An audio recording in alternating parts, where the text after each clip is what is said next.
We've talked about commercial real estate, and we've talked about triple net leases, and we've talked about different real estate investing strategies. Today, we're going to cover one of the absolute best real estate investing strategies that will get you invested into commercial real estate and still leave you pretty much hands off with regard to day-to-day responsibilities for management, maintenance, etc., almost like a triple net lease. It's the sale leaseback.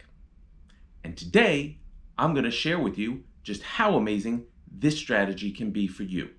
Welcome back to Confident Real Estate. I'm your host, JC. If you like investing your money and getting a great return without a huge commitment of your time being required to manage your investment, then you are absolutely going to like this video, which means you should be hitting that like button down below. And while you're at it, you should also be hitting that subscribe button if you're not yet part of our growing Confident Real Estate family. And the reason I know you're going to like this video is because the same reason so many people who own businesses that have to have a piece of property to operate out of like the sale leaseback transaction in itself.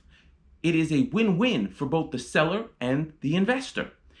A lot of companies just don't want to manage and maintain real estate and tie up a ton of cash in their real estate.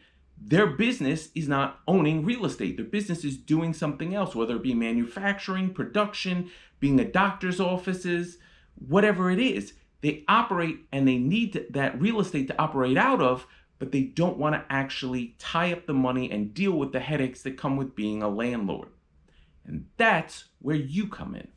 So who does need a sale leaseback transaction? A lot of companies do, especially companies with high cost fixed assets. Manufacturing companies that need to maintain a fleet of vehicles or need to maintain large processing equipment.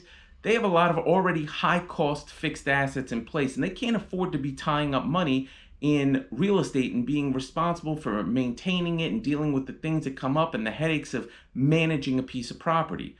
They just don't want it. Also, a lot of companies that are looking to expand and build, doctor's offices that want to open new offices.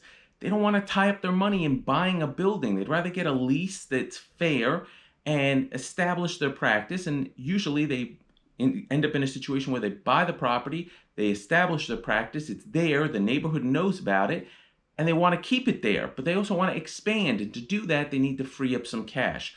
So those are the kinds of companies that are really interested in doing a sale leaseback transaction where they sell you the property and then automatically lease it back from you on day one. And the beauty of it is that you, as the investor, you set out the lease terms with the seller who's going to become your tenant during the contract negotiations. You attach a copy of the lease to the purchase contract so that everybody's on the same page, and simultaneously they will sell you the property, and at the very same moment you close on the property, they are signing the lease and becoming your tenant. And you will have a security deposit in place. You'll have guarantees potentially from the owners of the company. And right there and then you are cash flowing on day one. And you know what improvements you had to do to increase the value of the property or build it out for your new tenant? None. Zero. If you own a retail space, typically you have to spend some money as the landlord to build it out for the tenant that you're attracting in, who's going to sign a lease and agree to come in as soon as you're done doing the work to build out the space to fit their business. Well, here it's already done. The seller is the tenant. They've already built it out to their specifications.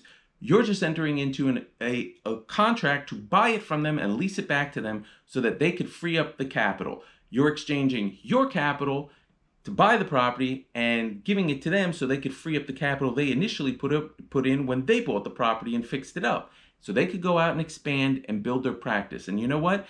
In the case of a doctor's office, it works out extremely well for you if you have a great relationship with them, because maybe they're going to go and build 4 more new practices and they're going to need to free up that cash down the road, and you can come in and do a sale leaseback transaction 4 more times, and you're just generating cash flow plus capital appreciation if those offices are in great markets.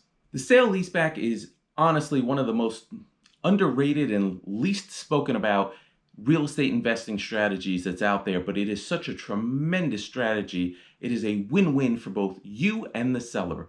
You as the investor who's going to make the windfall of cash flow and take advantage of the capital appreciation, and the seller who just needs to free up the cash and become a wonderful tenant for you down the road. I really hope you got something out of this. I hope if you had never heard about this, that this opened your eyes. If you have heard about it and you've been involved in sale leaseback transactions, or you know people who have, please share the stories down below in the comments so that the rest of this growing confident real estate family can learn from your experiences as well.